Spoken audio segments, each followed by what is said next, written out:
It is a phenomenal privilege being the British High Commissioner to Ghana. I said that when I came and presented to you 2 years ago. It feels no less of a privilege when I stand here and say that to you today.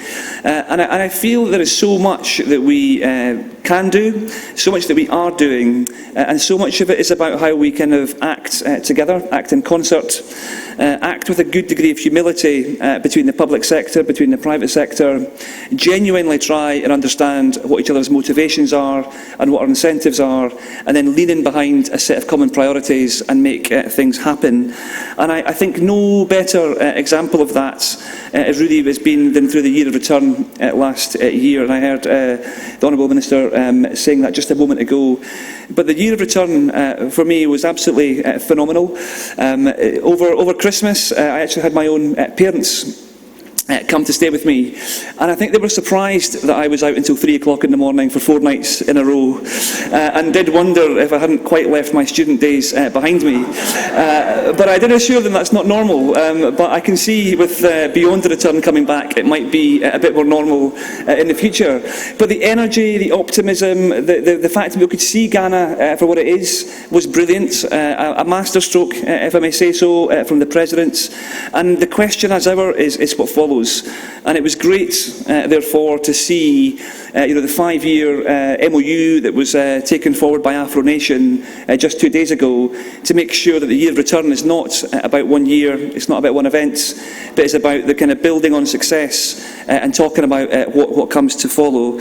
And a good example to me of why the private sector matters, because the vision was set by the President, that was very clear, but the execution through Afro Nation, through Afro-Chella, through Detty Rave and all the kind of the guys that I now hang out with, it really was like the private sector made it happen, and it was brilliant. And I think more of that and more power to their elbow.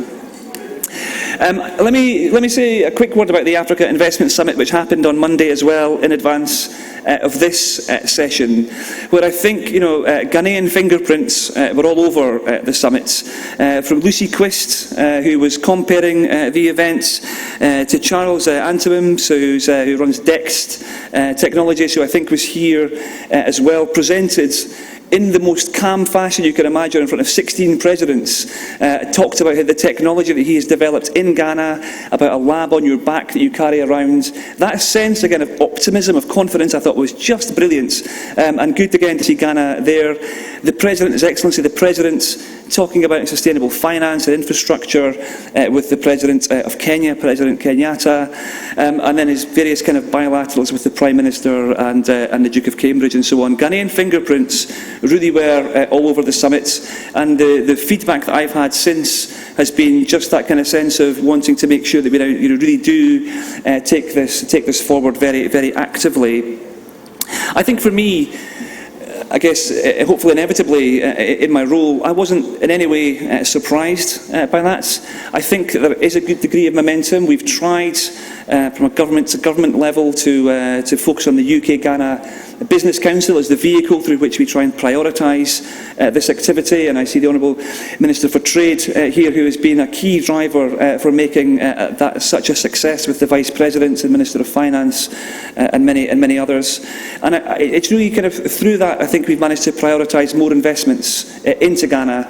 And during the last couple of days we also announced £320 million of investment into Ghana, particularly in Ofori-Atta Hospital, up in Kumasi, on the next phase on the building of the terminal at Kumasi Airports, with Africa, who are doing some brilliant work in terms of really taking forward our investments in water infrastructure. BHM investing in roads and bringing engineering, UK engineering, working with local Ghanaian partners. So when people said to me 2 years ago, where are the Brits? We love the UK, we know half our family live in the UK, why are we not more present? I know there's much more to do, but I hope that people are not saying that so much as they were some time back. And I say that, as I said, a moment ago with a degree of humility. It's certainly not me, it's not the High Commission, nor the Ghanaian High Commission in the UK that can make all this change. But I think we each feel that we are part of that solution, and we want to make sure, as the Honourable Minister said, that you feel that we are part of your team, that we work with you, and if you have barriers, if you have challenges, that we would genuinely welcome you speaking to us. But I think, as the Prime Minister didn't quite say, "Nsa ninya inyipe."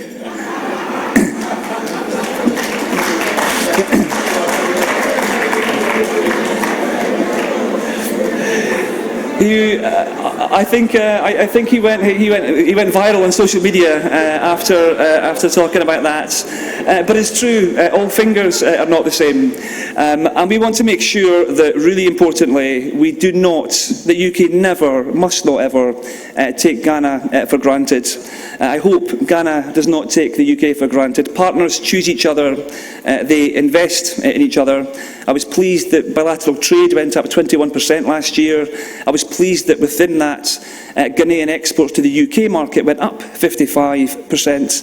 We want to see more of that. We want to see a deepening of that. We want to go a lot further than we are already, and I'm grateful for all of you, for the efforts you put into that, the role that you play.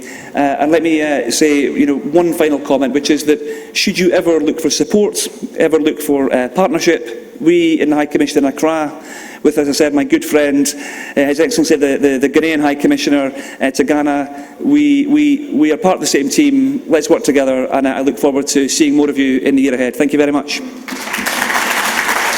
Thank you very much for always responding to our call. The friendship, the candor, the humility, open access to your office, welcoming us into your home and your wife.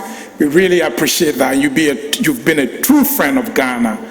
I've been asked on behalf of the organizing committee to give you this present. Now I know that you give as many adages as your Prime Minister also does. For that reason, we're giving you this Ghana heritage of culture, which has many, many proverbs and adages in there, and we hope you'll be giving us more authentic Ghanaian adages. Thank you very much.